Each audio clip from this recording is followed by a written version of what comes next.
runaantiina muddadii koobnayd oo aad xilka hayseen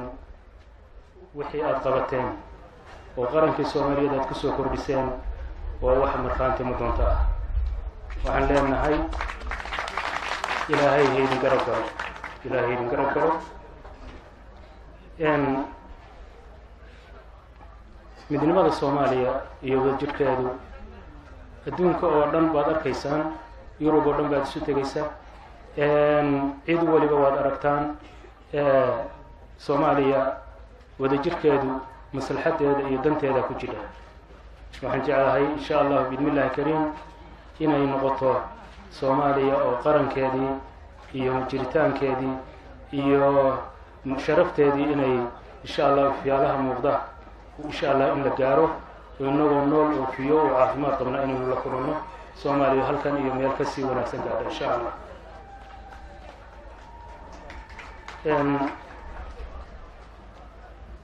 runtii dowladda federaalka iyo dowlad goboleedyadaba waxa la gudboon wadankani wuxuu u baahan yahay dib heshiisiin inay noqdaan furihii iyo dadkii miftaaxa u noqon lahaa dib heshiisiinta dowladda madaxweyne Maxamed Cabdullaahi Farmaajo waxaan u soo jeedinayaa dib heshiisiinta inay xoogga saadho qarankii Soomaaliyeed sidii dib heshiisiin dhaba loogu samayn lahaa taasina waxay u noqon kartaa kalsooni iyo ummadda Soomaaliyeed inay insha Allah bismillaahi kariim inay ka booqdaan dhibaatadii iyo burburkii xanuunka badnaa aynu soo marnay shacabka Soomaaliyeed waxaa la gudboon inay barbar istaagaan dowladda inay gacan siiyaan inay ka ilaaliyaan wax allaaliyo wixii hagardaamo ku noqon kara laannahu maslaxadeena iyo danteena baa ku jira waynu aragnay waqti dheer waynu ku jirnay burbur oo magaceeni la waayay iyo sharafteeni inaynu marka taa ka miro dhalino insha Allah bismillaahi kariim aynu gacmaha ku adkaysano inaanan dib u noqon inaan shacabka Soomaaliyeed dib u dhac dambe uusan ku dhicin insha Allah bismillaahi kariim shacabka taas ayaan kula dardaarmayaa arrinkaas ayaan runtii ku boorinayaa dowladdana siday xilka u qaadeen way kitaabka Ilaahay ugu dhaarteen inay habeen iyo maalinba ku soo jeedaan sidii ummadani dhibta uga bixi lahayd jamhuuriyaddii Soomaaliya gobolladii Soomaaliya 18 gobol ahayd inay gobol walba uu helo xaqiisa inuu helo gobol walba waxa uu u leeyahay insha Allah bismillaahi xaq uu leeyahay inuu helo taas waxa weeye madaxweyne sidaad ula dagaalantay corruptionka sidaad ula dagaalantay waxyaalaha dib u dhaca keeni kara Soomaaliya inaad iyadana qorshaha ku darsatid in xuquuqda gobolladu si siman ay u gaadho gobolladu siday u kala baaxad weyn yihiin siday u kala weyn yihiin in gobol walba iyo degmo walba iyo tuulo walba inay gaadho cadaaladda iyo horumarka iyo mashaariicda waddanka imanaysa madaxweynaha iyo dowladda isaga iyo ra'iisul wasaare Khayre arrinka ayaan soo jeedinayaa dhammaanteen waxaan mar labaad iyo mar saddexaad idinku boorinayaa shacabka Soomaaliyeed meel kastuu joogo inay gacmaha isqabsadaan inay walaalnimadoodii iyo wadajirkoodii iyo sharaftoodii inay soo ceshadaan inay insha Allah bismillaahi kariim Ilaahay tala saarsadaan oo ay ku midoobaan xariga Ilaahay cabsida Rabbi Ilaahay quraankiisa ku yiri wa'tasimu bihablillaahi jamii'an wala tafarraqa iyo kala qaybsanaanta iyo dib u dhaca cidda ama siyaasi ha noqoto ama waxgarad kale ha noqoto cid allaaliyo ciddii ka shaqaynaysa ha ogaadeen inay marka hore jabiyeen aayadka quraanka Ilaahay uu soo dejiyay oo munasalka ah oo Ilaahay inagu amrayo inaynu xarigiisa ku midowno wa'tasimu bihablillaahi jamii'an wala tafarraqu cid kasta oo tafarruq keenaysa ha ogaato inay arrinkaas ay dhinac mudaan run ahaantii munaasabadan wixii laga oran lahaa iyo sidii ay mudnayd wax badan aan ka oran lahayn waan jeclaa in badan oo aan salaami lahaa sida siyaasi Salaad Cali Jeelle oo saaxiibkay oo aan isleeyahay waa waxgaradka iyo hormuudka ummadda Soomaaliyeed waa salaamaya mar labaad sidoo kale inkastoo aan hadda uusan u muuqan tarsan siyaasiyiinta kale waxgaradka golayaasha dawladda oo madaxweynaha la socday iyo hal abuurka sida xiibo oo kale dhammaan waxaan leeyahay soo dhawaada aad iyo aad baad mahadsantihiin waxaan rabaa inaan halkan madaxweynaha jamhuuriyadda aan ka guddoonsiiyo hadiyad aan ugu talagalnay oo ah billad maamuus sharaf iyo isaga iyo madaxweynaha dawladda Puntland inay soo istaagaan insha Allah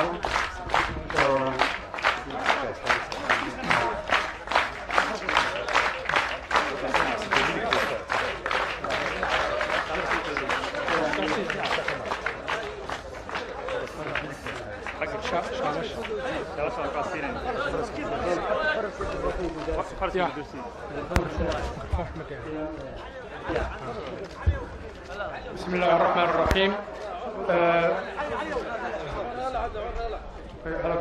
بسم الله الرحمن الرحيم مدن مدحوينه مدنيال sida sooyaalka fog boqortooyada daarood ku xusan waxa martida heerka sare madaxweynaha jamhuuriyadda federaalka Soomaaliya Maxamed Cabdullaahi Farmaajo loo sameeyaa maamuus waafaqsan anshaxa boqortooyada Soomaaliyeed iyadoo la guddoonsiyo bilad kaydka u gasha hadiyad ka turjumaysa dhaqanka oo ah cimaamad ama shaal iyo faras waxaa madasha lagu maamuusayo laga tiriyaa tixgabaya iyadana sidoo kale waxaan rabaa in hadiyadii shaalka faraska la guddoonsiyo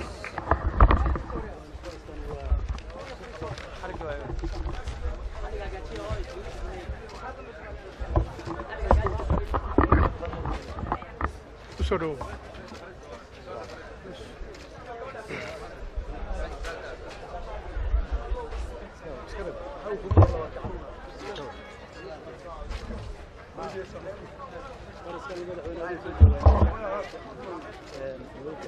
فرسكان مدحوينه ادو ماشي ku joog ma go xagee ka xarq shaash فون كاجي هيا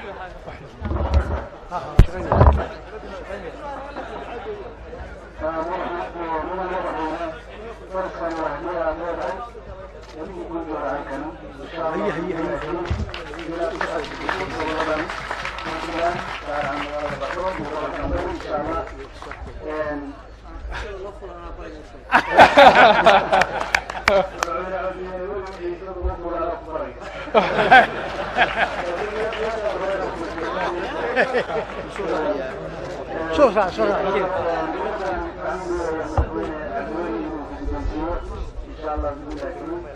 معقولة وتشيل اوه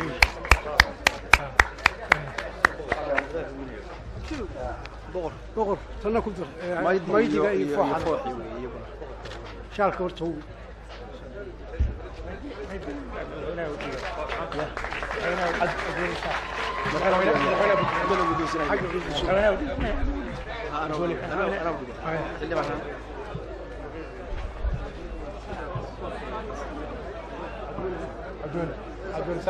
عدول صح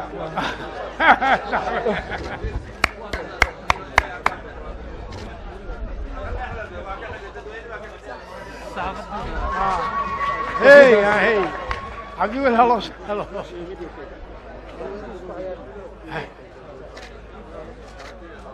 بارك الله هيا بارك الله بارك الله كما قلنا بعد ما يدقي بيه فوحي بحري بقول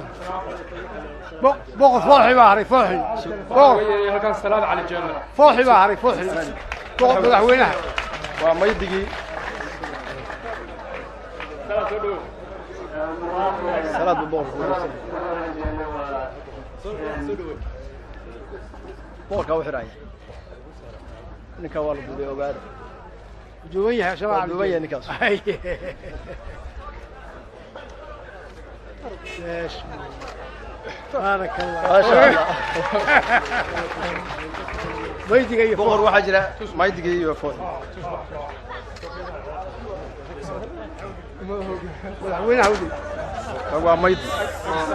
وما يدقي كانوا وفوق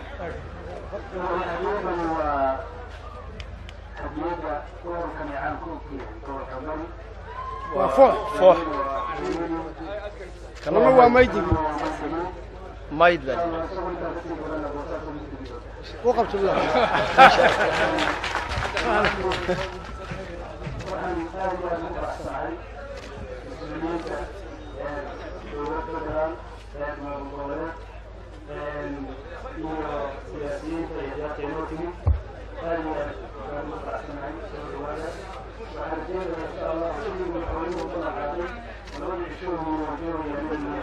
ما شاء الله